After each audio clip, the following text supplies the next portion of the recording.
So today we're going to be talking about the ancillary side of estate planning, power of attorney, living will, stuff like that. But I thought rather than me just stare at the camera and words fly across the screen and you read it, why don't we force some fun into the issue?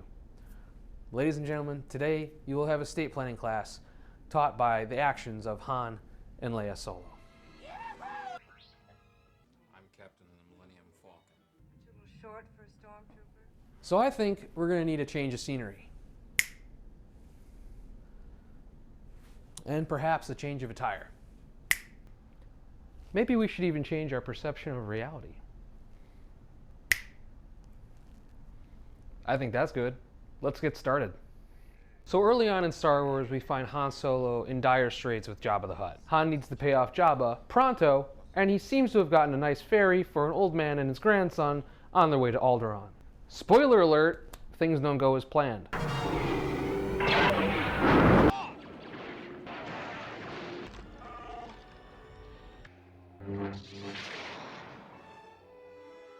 Eventually, Han does get paid. So, wouldn't it be sweet if Han had the opportunity for someone to take this money and go pay off Jabba without having to rush around with the Rebel Alliance? So let's talk about the first document of the day, the financial power of attorney. Let's say Han has a power of attorney and he takes all of this money, gives it to that individual, and that individual goes back to the Dune Sea to pay off Jabba the Hutt. Unfortunately, that's not the case here. So, this happens. So I don't know about you, but I want two things if I'm frozen in carbonite or otherwise incapacitated.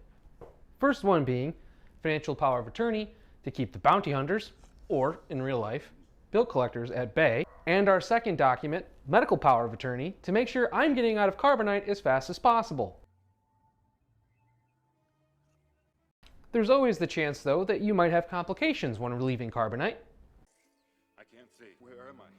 Your medical power of attorney, or in this case, Leia, can help with decisions about your treatment when you are otherwise incapacitated or unable to make decisions for you. Someone who loves you. While you're going through your complications, your medical power of attorney can step up and help you with decisions, while your financial power of attorney is taking care of your financial matters. Speaking of your financial power of attorney, who should it be? For one thing, your financial power of attorney can be anyone you trust with money. But I was going into Tashi Station to pick up some power converters. Not him. Personally, I think it makes the most sense if he were to name a power of attorney, it would probably be his oversized life partner, Chewbacca. Your medical power of attorney can be your spouse, but remember that your spouse might be in a lot of emotional stress if you are incapacitated. Consider having a successor, someone that might be more, I don't know, calculating. Can you speak Bocce? Of course I can, sir. It's like a second language to me. Lastly, today we come to living wills. And living wills kick in at the end of your life, such as when you've spent way too much time in the vast expanse of space.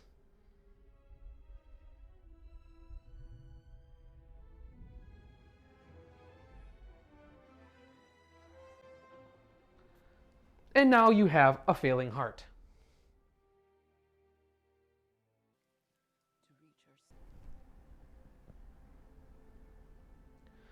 Your living will ultimately gives your loved ones your final wishes, and it relieves them of creating those answers that they think you would want.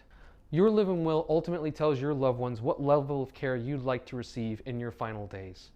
Also can tell them if you'd like to be sustained by the living force, or as we say in real life, life support. Your estate planning process should be all about taking the burden of care off of your loved ones and making sure that your wishes are known and very clear. When you're creating your estate plan, be sure to include a medical power of attorney, a financial power of attorney, and a living will. Even if you never know the impact that these documents create, know that your family will thank you when the time comes. Now I gotta go bullseye some Womp Rats on my T-16 back home, but thank you so much for watching and continue to venture onward.